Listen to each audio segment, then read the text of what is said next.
నమస్తే, welcome to our voice. నేను journalist నవత. Work board నాశనం అయిపోవాలి. వర్క్ బోర్డు అనేది ఉండకూడదు. వర్క్ బోర్డు వల్ల ఎవరికి లాభం లేదు. ఇది ఎప్పుడు నాశనం అయిపోయిందో. అయ్యో, వర్క్ బోర్డు సవరణ చట్టం వస్తేనే ముస్లింల ఆస్తులన్నీ కూడా లాగేసుకుంటున్నట్టు గగ్గోలు పెడుతుంటే నీకెంత ధైర్యం ఉంటే వర్క్ బోర్డు నాశనం అయిపోవాలని కోరుకుంటావమ్మా అంటే, ఇది హిందువులో బీజేపీ ప్రభుత్వమో లేకపోతే ప్రజాస్వామ్యవాదులో కోరుకుంటుంది కాదు, ఒక ముస్లిం మహిళ కోరుకుంటుంది. దీనికి సంబంధించి ఇదొక నేషనల్ ఛానల్ కి సంబంధించిన బైట్ కాబట్టి మనం స్క్రీన్ మీద చూపించలేము. నేను అది వినిపిస్తాను, వినండి. मुस्लिम परिवार नहीं वक्फ के कामकाज पर आज सवाल उठा दिए। हमारे पास एविडेंस है, उनको पता है, पूरे मोहल्ले को पता है, वो सब कहते हैं, पुलिस वाले कहते हैं नहीं आप सही हो, लेकिन वक्फ बोर्ड इतना पावरफुल कैसे कर दिया गवर्नमेंट ने? क्यों भाई, गवर्नमेंट नहीं है क्या हमारी? वक्फ बोर्ड क्यों? सही के साथ अगर सही है तो वक्फ बोर्ड रहे, नहीं तो मैं तो कहती हूँ तबाह हो जाए। आज की पहली सूरत में वक्फ बोर्ड तबाह हो जाए। जैसे मेरे घर मेरे भाई गए, मेरी 32 साल की बहन, इनका गम लेकर डिलीवरी नॉर्मल हो गई भैया, सब कुछ हो गया और डिलीवरी होती उसने बस ये कहा बहन बाजी मेरा बच्चा ननिहाल नहीं देखेगा। मैंने कहा बेटा मेरे घर आएगा। बस वो कहते ही उसकी जो लीवर किडनी लंग सब डैमेज होगा। डॉक्टर कह रहे हुआ क्या भैया तुम्हारे घर में? ऐसा क्या हो रहा है मैडम, ये क्या हो रहा है? ये बच्ची अभी तो सही आई, नॉर्मल डिलीवरी करी। విన్నారు కదా, వర్క్ బోర్డు నాశనం అయిపోవాలని శాపనార్థాలు పెడుతున్న ముస్లిం మహిళ. ఎందుకో తెలుసా? హిందువుల ఆస్తులు ప్రభుత్వ ఆస్తులే కాదు, ఆఖరికి పేద ముస్లింల ఆస్తులను కూడా వర్క్ బోర్డు వదలటం లేదు. అవి మావే అని లాక్కుంటుంది. ప్రభుత్వాలు లేవా అన్నా? ఎందుకు ఈ వర్క్ బోర్డు? ఎవరి కోసం ఈ వర్క్ బోర్డు? వర్క్ బోర్డుకి అసలు ఇంత హక్కులు ఇచ్చింది ఎవరన్నా? ప్రభుత్వాలు ఉన్నాక కూడా వర్క్ బోర్డుకి ఇన్ని పవర్స్ ఎందుకన్నా? ఇది ఈరోజు ఒక ముస్లిం మహిళ అడుగుతున్న ప్రశ్న. బాధితులు హిందువులైతే దీన్ని చాలా లైట్ గా తీసుకునే వాళ్ళు, ఎందుకంటే చాలా సందర్భాల్లో ఇది చూసాం. కానీ ముస్లింలు అయితే ఒక రేంజ్ లో రియాక్ట్ అవుతాయనే విషయం తెలుసు.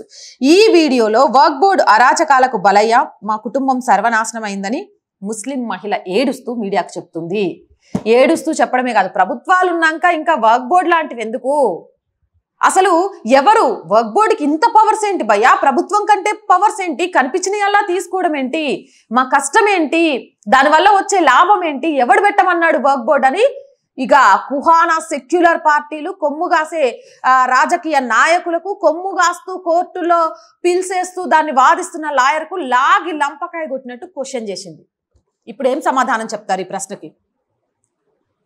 హిందువుల ఆస్తులు, ప్రభుత్వ ఆస్తులు, దేవాలయాల ఆస్తులు, ఊర్లకు ఊర్లే ఈరోజు వర్క్ బోర్డు అంటమే కాదు. వర్క్ ఆస్తులు ఇవ్వడానికి ప్రధాన కారణం ఇస్లాంని కాపాడుకుంటూ ఇస్లాంలోని పేద ముస్లింలకు సహాయం చేయడానికి.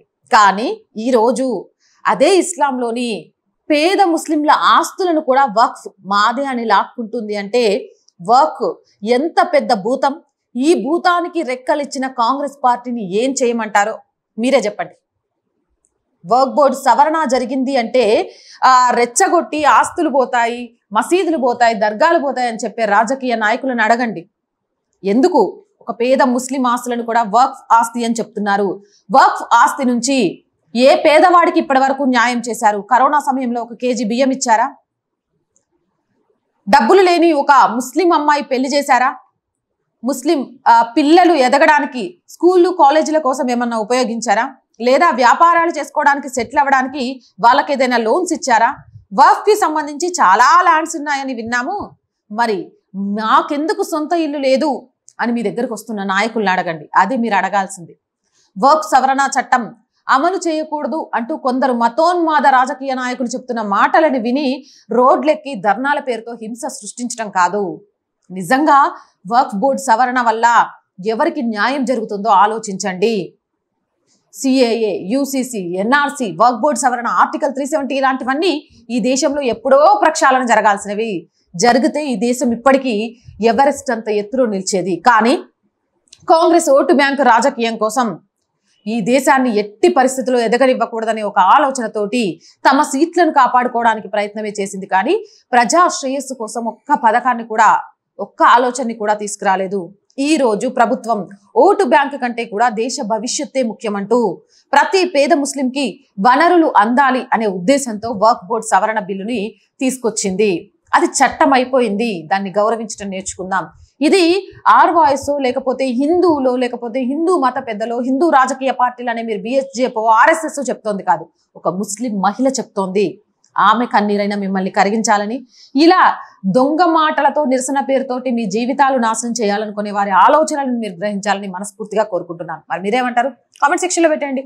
మోర్ వీడియోస్ కోసం ఆర్ వాయిస్ ఛానల్ ని వెంటనే సబ్స్క్రైబ్ చేయండి. చాలా మంది వీడియోస్ చూస్తున్నారు, సబ్స్క్రైబ్ చేయట్లేదండి. Please subscribe our channel.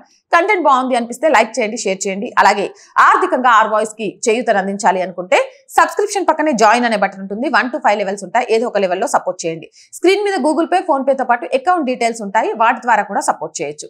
అలాగే వ్యాపార ప్రకటనల కోసం ప్రజా సమస్యలను తెలియజేయడానికి 8328500576 నెంబర్ ని సంప్రదించండి. జై హింద్, జై భారత్.